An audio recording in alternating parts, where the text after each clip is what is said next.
অ্যাশেজের উত্তাপ যেন শুধু মাঠের ক্রিকেটে নয়, কখনো কখনো মজার ঘটনাও চোখে পড়ে। এবারের অ্যাশেজে সেই মজার পরিস্থিতির কেন্দ্রে ছিলেন অস্ট্রেলিয়ার কিংবদন্তি ওপেনার ম্যাথু হেইডেন।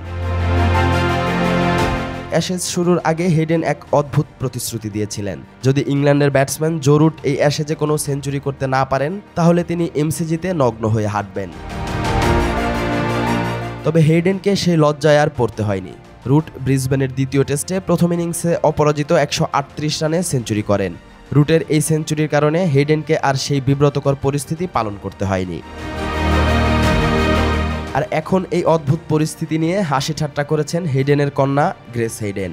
সামাজিক মাধ্যমে তিনি বলেছেন, রুটের সেঞ্চুরি না হলে তার বাবাকে নগ্ন হয়ে এমসিজিতে হাঁটতে হতো, যা পুরো পরিবারে এক লজ্জাজনক দৃশ্য হয়ে যেত।